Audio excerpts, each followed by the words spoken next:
ধন্যবাদ। আসসালামু আলাইকুম। এটা মূলত সম্পূর্ণ বক্তব্যটি মুসলিম সম্প্রদায়ের জন্য। মোহরনা বিষয়ে আমাকে বিভিন্ন সময়ে কথা বলবার জন্যে বলা হয়েছিল। আমি বললাম যে আমি বলবো, তবে এটার ভুল ভ্রান্তি যাই থাক না কেন, যারা শুনবেন তাদের সুযোগ থাকলে ব্যাখ্যা সহকারে এর সমাধান দিবেন। পবিত্র কোরআনে দেনমোহর, আরবি আছে মোহরনা, প্রদান করাকে ফরজ বা বাধ্যতামূলক করা হয়েছে। দেনমোহর সম্পর্কে কোরআনের সুস্পষ্ট নির্দেশনা ও আয়াত সমূহ রয়েছে। প্রধান আয়াতগুলো নিচে আমি বলবার চেষ্টা করছি।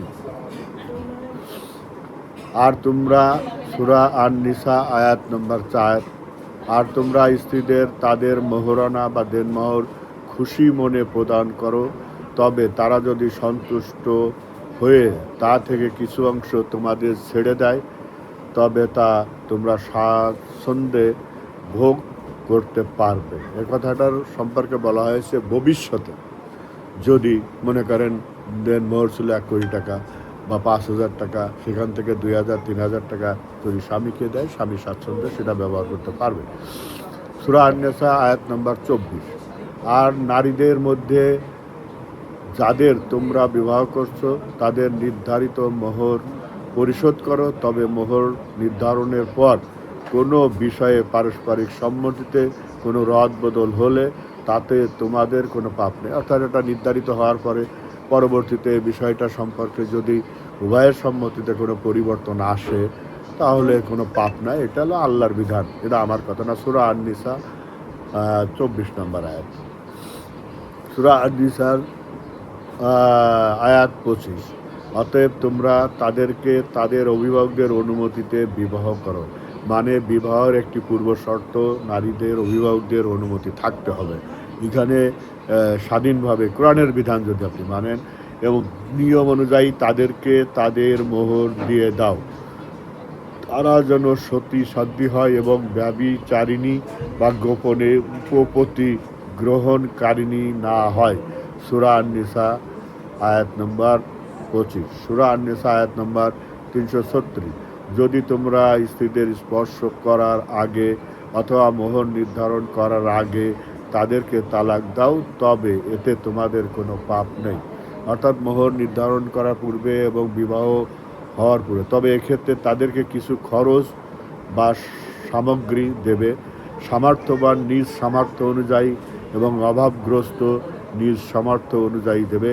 উত্তম পদ্ধতিতে প্রদান করা সৎকর্মশীলদের উপর কর্তব্য। সূরা আল-বাকারা আয়াত নম্বর 237। আর যদি তোমরা স্ত্রীদের স্পর্শ করার আগেই তালাক দাও অথচ তাদের মোহর নির্ধারণ করা হয়ে থাকে, তবে নির্ধারিত মোহরের অর্ধেক তাদেরকে দিতে হবে। তবে নারীরা যদি তা মাফ করে দেয় অথবা যার হাতে বিয়ের বাঁধন স্বামী, সে যদি তা মাফ করে দেয় অর্থাৎ পূর্ণ মোহর দিয়ে দেয়, মাফ করা অর্থাৎ নারী যদি মাফ করে দেয় সেটা যত অংশই করুক তার অধিকার। আর যদি স্বামী পূর্ণ অংশ দিয়ে দেয়, হ্যাঁ, তাহলে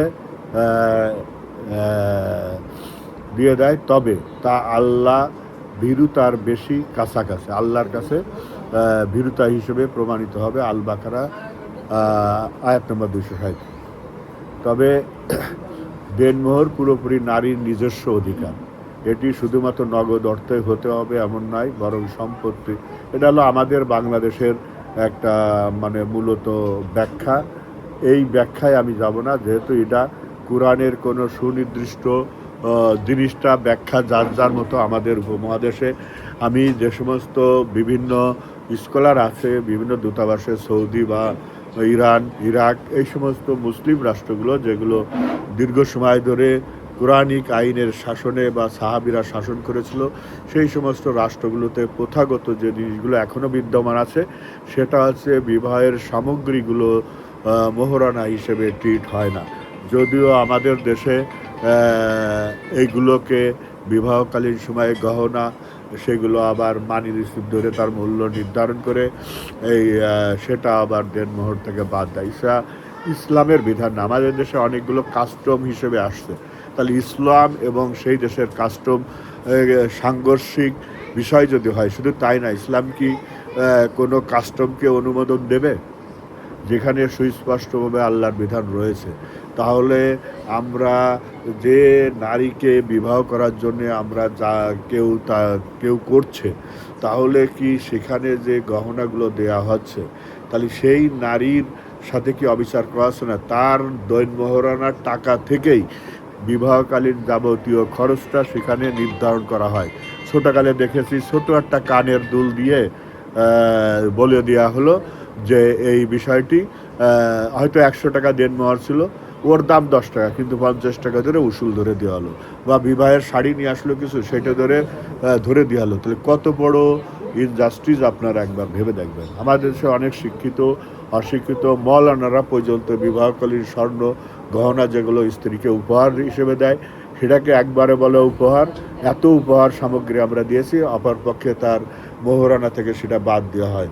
তাহলে কি প্রকৃতপক্ষে স্ত্রীকে বিবাহকালীন সময়ে কোনো কিছু দেওয়া হলো না? তার যে মোহরানা খরচ থেকে তার বিবাহের খরচটা পর্যন্ত সেই নারীর কাছ থেকে গ্রহণ করা হলো। এই বিষয়গুলো সম্পর্কে আপনারা একবার ভেবে দেখবেন। কোরআন কিন্তু সেটা বলে না। কোরআন বলছে এটা তার অধিকার, এটা সে নারী হিসেবে আল্লাহ নির্ধারণ করে দিচ্ছে। কী জন্যে, কেন, এর ব্যাখ্যা মানুষের জানারও প্রয়োজন নেই। মানুষ এটা জানে, এটা মানতে হবে। এটা আল্লাহর ঘোষণা, এটা নারীর অধিকার হিসেবে আল্লাহ বলেছেন। সেখানে আমরা কে যে বিবাহকালীন সময়ে যে সামগ্রী দিচ্ছি সেটা মেহরান, তার মানে একটা কি, স্ত্রী যে বিবাহ বন্ধনে আবদ্ধ আছে সেটা তার পূর্ণ খরচে, নিজস্ব খরচে। স্বামী তাকে আসলে কিছু দিচ্ছে বলে আমার কাছে মনে হয়, হয়তো 2-1টা শাড়ি দিচ্ছে, এই ধরনের একটা জিনিস আসছে। কিন্তু স্বর্ণ অলঙ্কারকে বাদ দেওয়া এরা ইসলামিক কোরআনের সাথে সাংঘর্ষিক কিনা আপনারা ভেবে দেখবেন। তবে আমার দৃষ্টিতে সাংঘর্ষিক। সবাই ভালো থাকবেন।